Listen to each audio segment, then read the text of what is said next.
Welcome to The Spotlight, the podcast where veterans and military spouses connect and share how their military experience has transformed their lives and their businesses.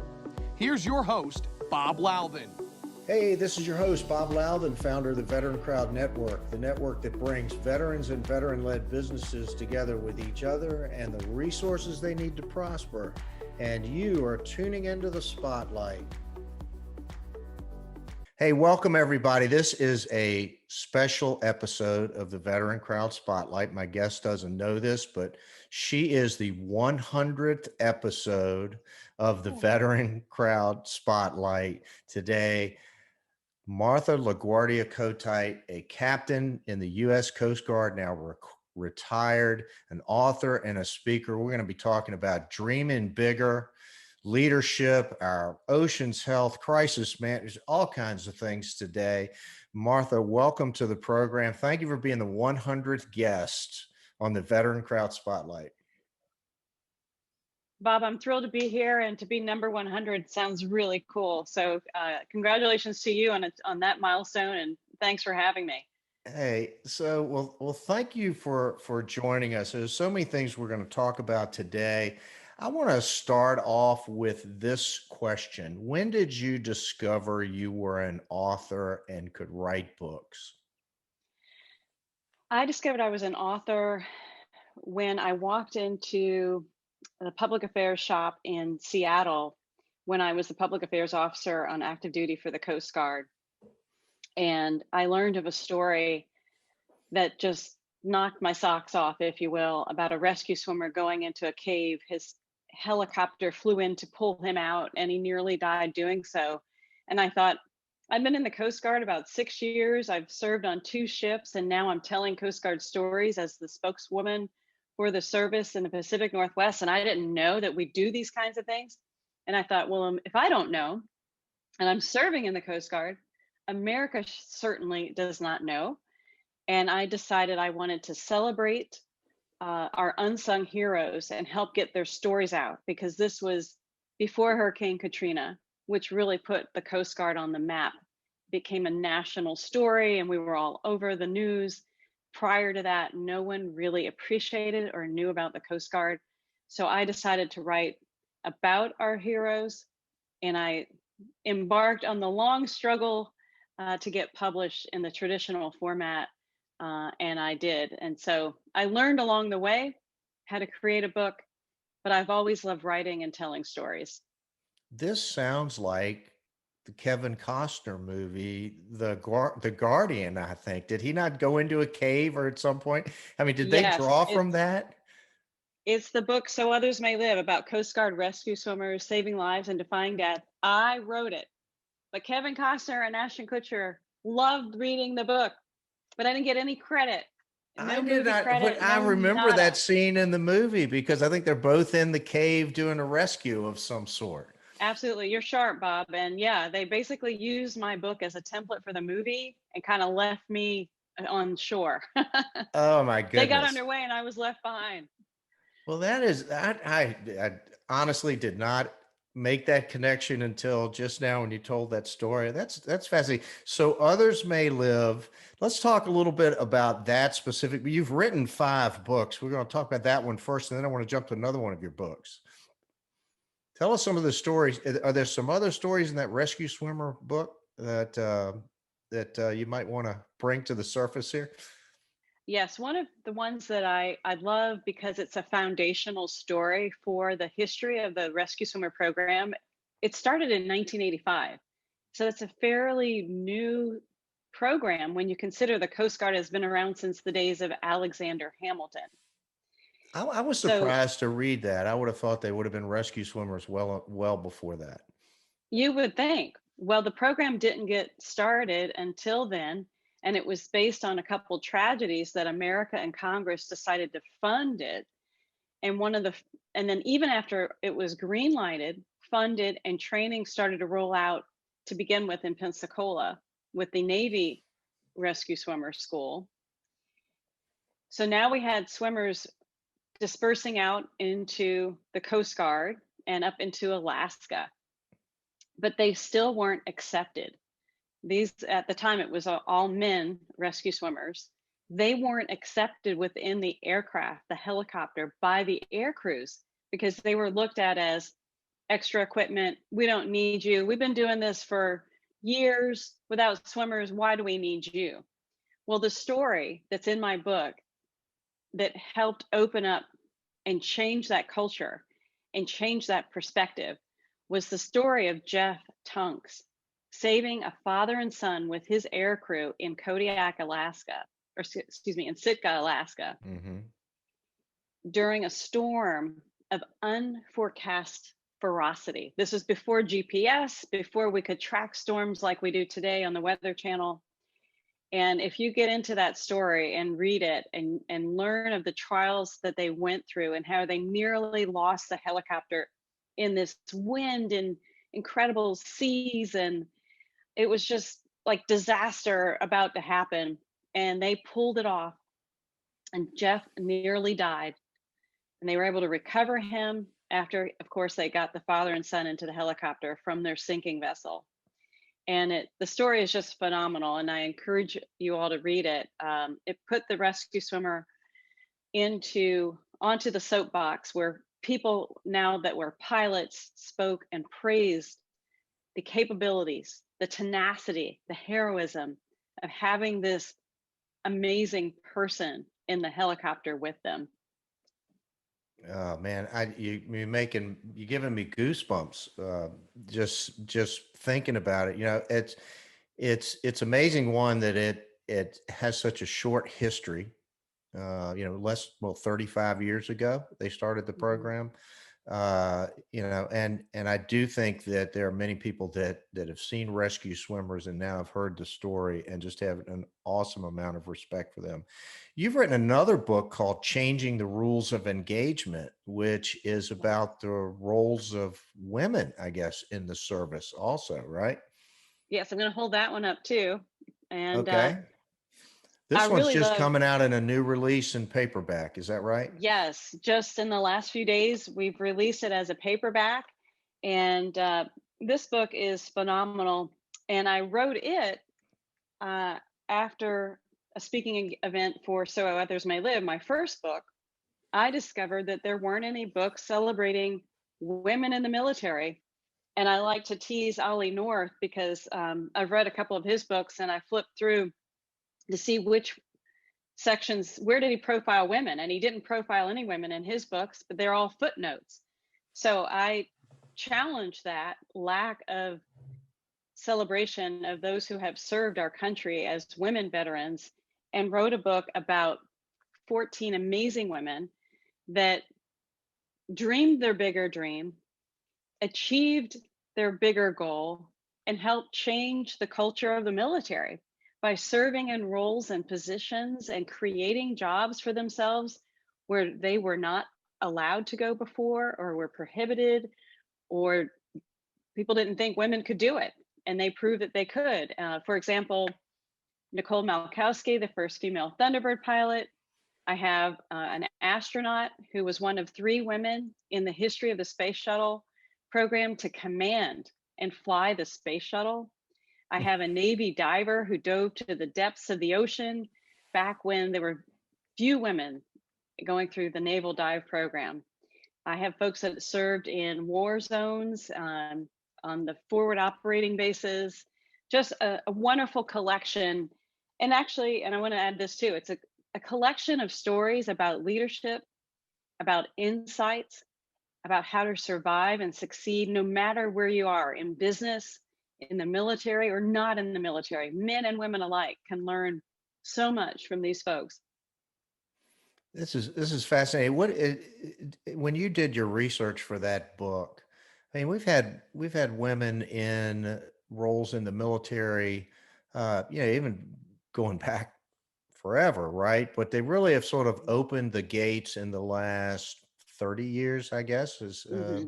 is Yep. when that's really happened. Did you look at women from World War II in your research? Did you look at situations like that before the gates were sort of opened as well? I for this book, I wanted to write more current Hmm. stories, women that are living, so that all of these women are still living, thank goodness, and that way I could interview them Get the and firsthand get story. to know them. So these are firsthand interviews with folks, women that I actually met or interviewed over the phone. And now a word about a veteran crowd spotlight sponsor. The Severn River Leadership Group is a veteran-owned small business committed to the development and success of military veterans, first responders, elite athletes, and our community. We invest in each with our time, talent, and treasure through small business investing, coaching, and consulting. Leadership can be a very lonely place because of all of the responsibility and accountability involved and the decisions that need to be made. In today's world, small business owners and entrepreneurs need a trusted advisor in their corner to have real conversations about real life and business stuff. That's what the Severn River Leadership Group provides: personal leadership and team coaching for small business owners and entrepreneurs focused on emotional intelligence, personal and team resilience, decision making, and team effectiveness.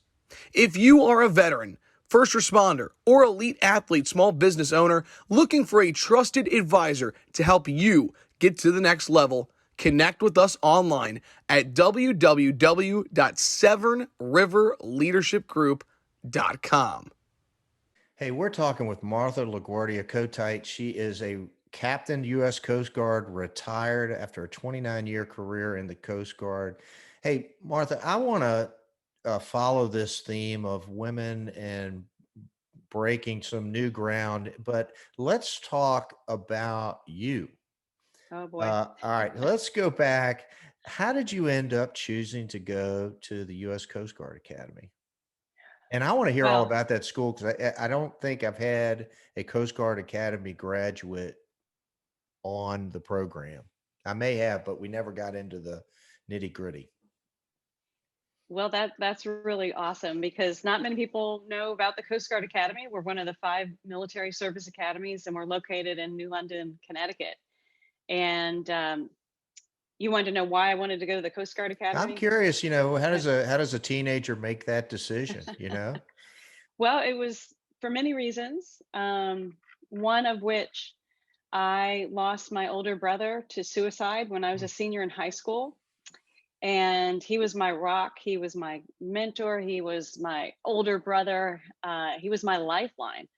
And having lost him to suicide rocked my world, as you can imagine. And I thought, if he can't make it, I can't make it. But what the loss taught me was that I can choose to live a life that makes a difference. And I recognized the value of life and how fragile and short it can be. And so I pivoted from what typically perhaps is a selfish teenager focus on materialistic things to being a young person that wanted to live a life that had meaning and could make a difference. I also wanted to get an education and I also wanted to travel. So to pull all that together, the Coast Guard met all of those needs that I had to make a difference because the missions were about saving lives, protecting the environment, get a good education. I got an Ivy League education at the Coast Guard Academy, and to be able to travel. And I've been able to do all those things. And part of this too was driven by my father saying, I'm not going to pay for your college. So I had to find a way Oh to my pay for goodness. my college on top of all of that. Well, it sounds like you found a great way. What do you think is special about the Coast Guard Academy? How is it different from the other academies, do you think?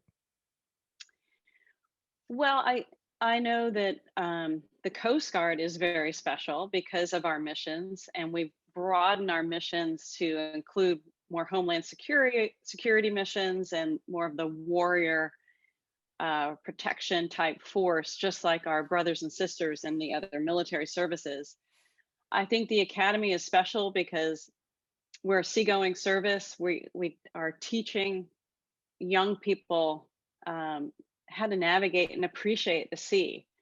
And appreciate being leaders. So many of the academies do that as well. I mean, I would think all of them are growing people, taking them out of their environments and teaching them how to lead others. But I do think the Coast Guard's special because of who we are.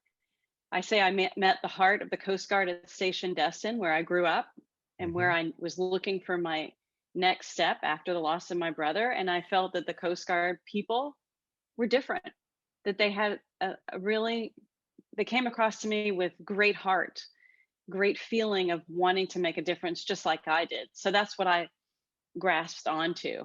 And I think that carried through whether you go to the academy or you don't go to the academy. But if you choose to serve in the Coast Guard, it's a small service. We're a family, and that's inbred in us from the beginning. A small school, you get to know How many people in your class at the Coast Guard Academy? We started out in the mid 300s and we graduated about 160. Wow. So if you have a group of classmates and you're 160 strong, you're going to know them You're and tight. continue to stay close. And it's a wonderful feeling. It's a wonderful group of brothers and sisters, just like a family. What is the first year like, and do they have a nickname for the first Swab year? year. Yeah, Swab year is swab. It's like a swab the deck with a mop. Okay. So you're treated like that. You're basically a swabby. You walking around at detention and all of that kind of stuff like the other schools?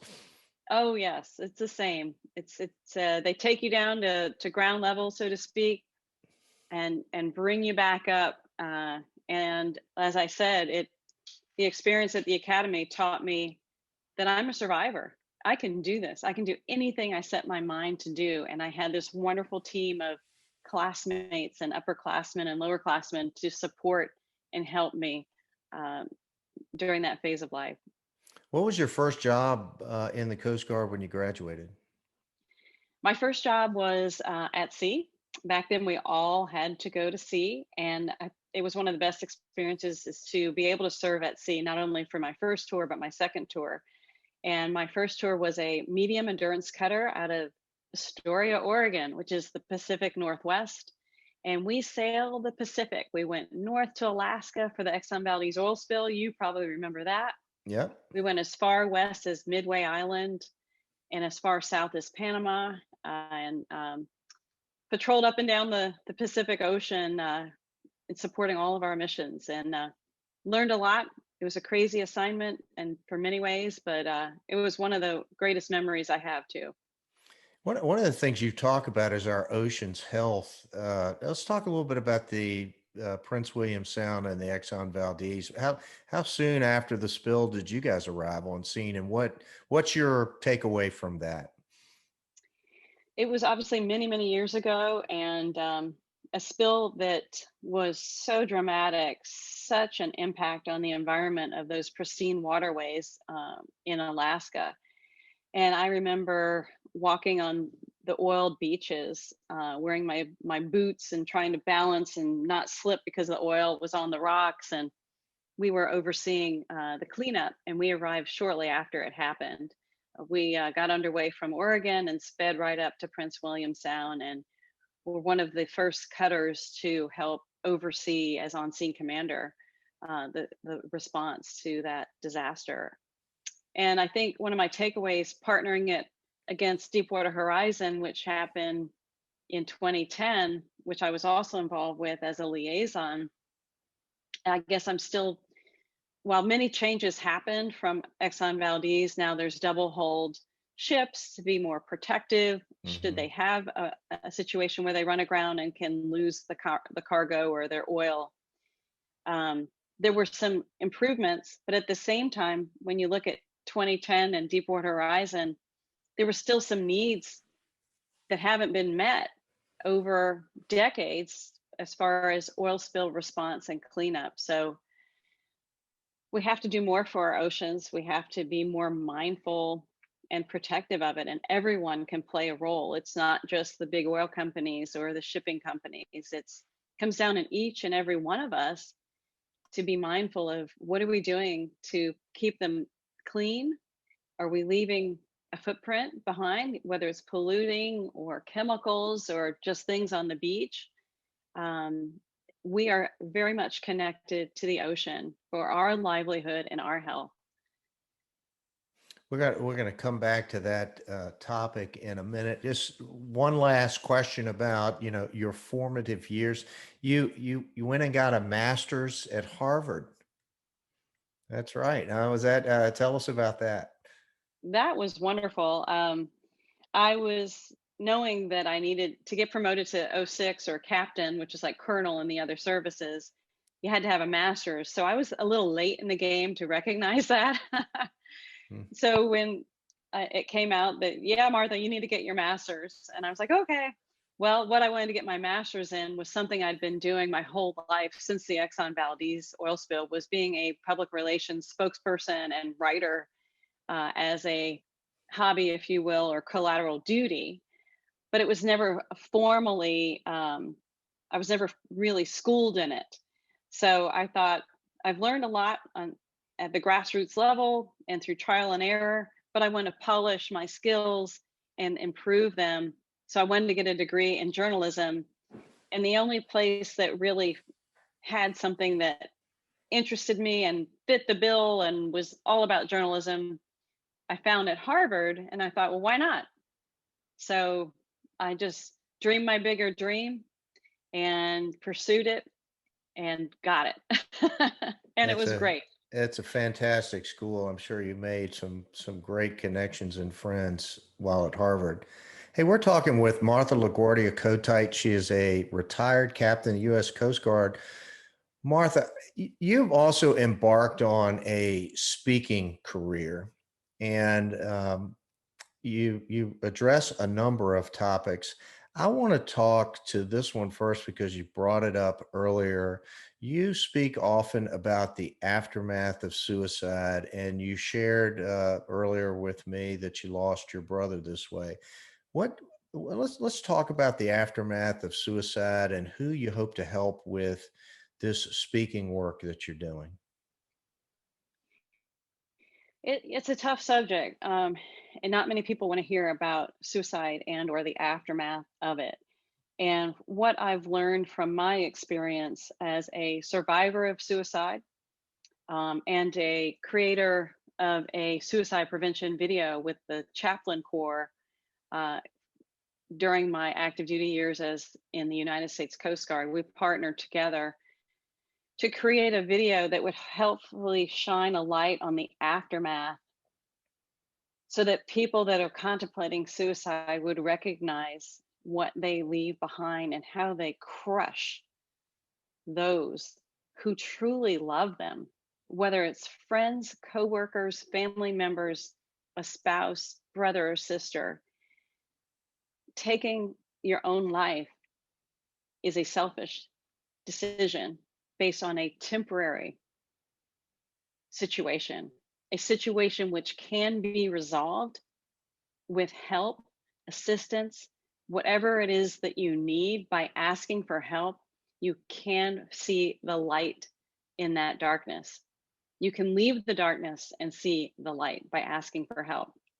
So the aftermath for me as a first person who experienced it, and then many people I've spoken to have also lost a loved one or a coworker to suicide, shared with me how it changes their life completely, forever and ever.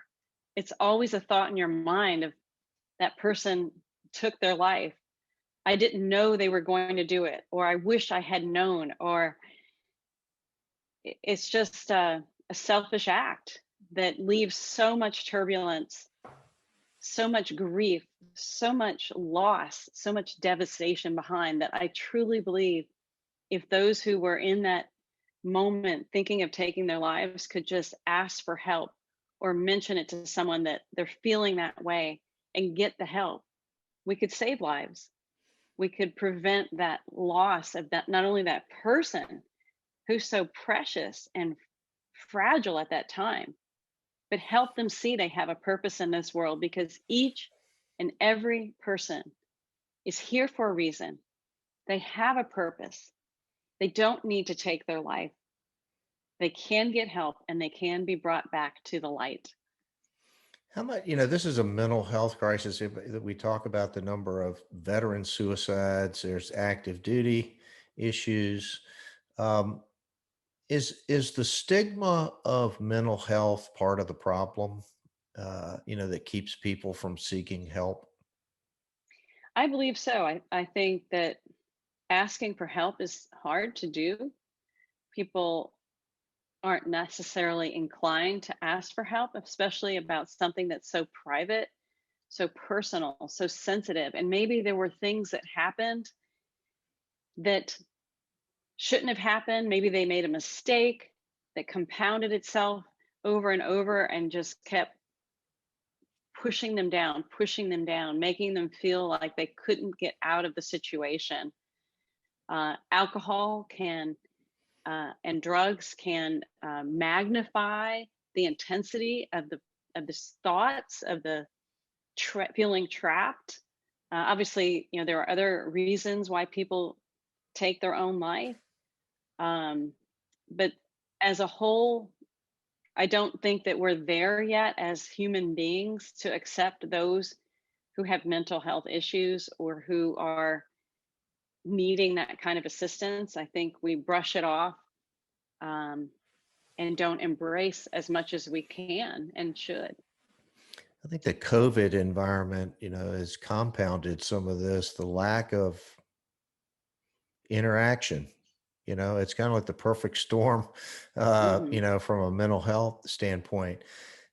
Martha, let's talk about some of the other topics, and I want to talk about dreaming bigger and about leadership. You talk about both of these things. Obviously, as a captain in the Coast Guard, you've had lots of leadership opportunities, but you're a little bit of a motivational speaker too, right? Let's dream bigger. What's the dream bigger theme?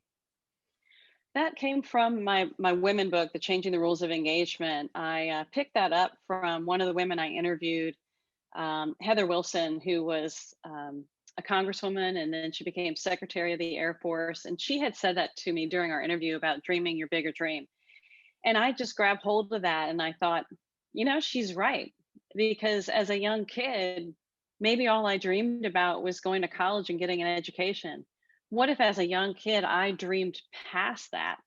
If I dreamed I wanted to be in Congress or I wanted to achieve some goal that seemed so lofty, so high up, but you can achieve any of those goals by identifying it, by outlining the steps and taking that first step. And this brings me to my mantra these days is be bold, be first, and be you. And if we have the time, I can go through some of that. Oh, all right, all right. Coach me. I'm here. I am. Be bold. Be first. Be you. Take That's me right. through it. And Bob, you can dream your bigger dream too. I'm dreaming big. I want the veteran crowd spotlight to be enormous and our national network to just be premier. Absolutely. So when we talk about being bold, be first, be you. Be bold. Let's take that as a first step.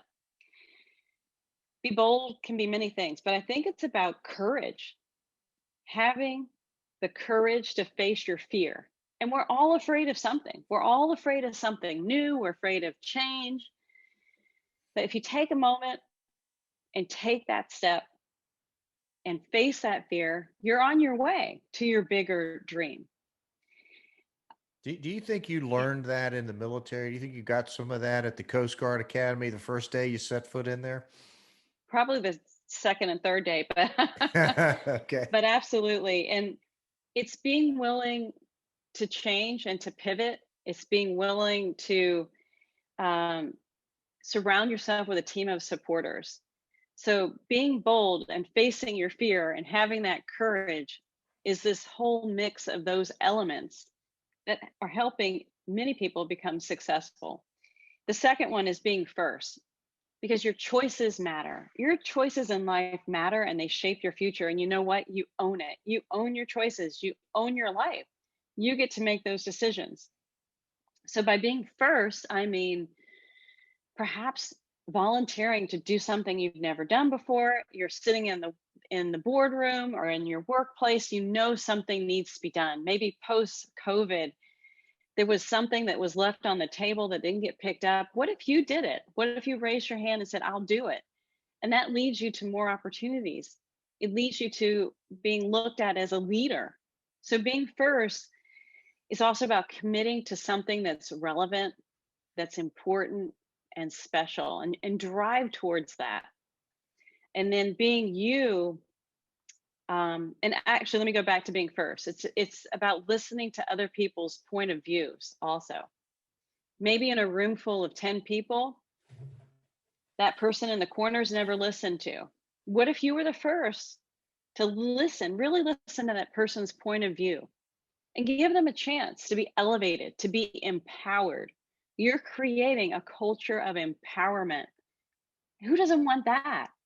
And by creating this culture of empowerment, you're giving others a chance to feel empowered. They want to be with you. They want to follow your leadership. They want to be a part of your team, your business. You create trust and loyalty. It's And an those are two things we interesting can't live point. without. Interesting point. I read a book, and Jordan Peterson's a little bit of a controversial guy, but one of the things he writes in his book is, you know, is to assume that the people you're talking to know something that you don't, right? Absolutely. And I so appreciate, there was a Marine Corps general when I was on active duty at the Naval War College during one of the schools there, mentioned, it was General Mattis actually, he Mm-hmm. mentioned how he looks for the Mavericks. And the reason why is because the Mavericks have a different way of thinking. And we can't possibly grow if we're constantly thinking the same way. So by listening, truly listening to others, understanding their point of view, helping elevate perhaps a nugget, maybe you don't have to agree with everything, but maybe there's something they said that you can lift them up, create that empowerment, and then we can all pivot and grow in a new direction. And the last one, be bold, be first. The last one is be you. That's so important. And I definitely learned this through trial and error through my life, not only as a Coast Guard officer, but as a mother and as a person, is to be myself. And to be you means to be authentic, true to who you are, what your passions are, what your dreams are, because then you exude joy and happiness if you're following the path that you want, not because someone told you or expects you to do that. And sure, your job may require certain things, but is there a way to do those things and what you want so that you're fit not only in your mind, but also in your body? So the second part of that, being authentic, is also being healthy physically too, mentally and physically. And I believe that if you do things like finding a mentor, and a mentor doesn't have to look like you. A lot of these women in my book were mentored by men because there weren't a lot of women in the Mm-hmm. military. And men don't look like women, right? So in this day and age, no matter your age or your phase, it doesn't matter if your mentor's old or young, the person doesn't have to look like you, but they can be part of your team of supporters. Well, she'll give you that support to be you. And be bold, be first, be you is something to remember, and it's easy to do. It may take some thought to carve out your steps, but by no means, do not be afraid. You can achieve your bigger dream. That's great advice. Hey, so where are you going next? What does the next 6 months have for you? Coming out of COVID, hopefully you get to go speak again. And do you have another book, that you're thinking about? I'm just curious. That I And appreciate you we're asking. almost out of time. This Okay. is it's amazing. I've got another hour worth of questions for you. But where are you going to Well, be in the next 6 months? And are you writing another book? in the next 6 months, I am working on my novel. So this will be a first time for me. I'm being bold, I'm being first, and I'm being myself. I'm writing a novel, and my dream is that it becomes a movie. So There you I'm go. working towards Kevin that. Costner can play the podcast host. I'm going to make sure he reads my novel. There Yes. you go. And I also have recently acquired, well, it's recently, but time flies. I have my 100-ton master's license, and I hope to be back working with Severn, which is a 5-star cruise line, driving their Zodiacs in Alaska. So Oh my goodness. That hopefully sounds we can get fascinating. back to some normalcy there. That's being bold and first and being you right there. Hey, we've been talking with Martha LaGuardia-Kotite, a retired U.S. Coast Guard captain after a 29-year career. She's an author, a speaker. Boy, what great stories, Martha. Thank you for appearing on the program today. Thank you, Bob. I've so enjoyed it, and you're a great host. I appreciate your time. This has been a lot of fun. Well, this has been the 100th episode of the Veteran Crowd Spotlight. We've hit a real milestone here today. Really appreciate Martha being our guest today. Martha, I'm going to throw out a Bravo Zulu to you, a little Army compliment there. And folks, that's a wrap.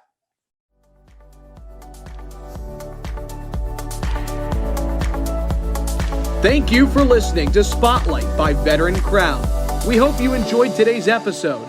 For more information and uploads, please visit our website at veterancrowdnetwork.com. We'll see you next time.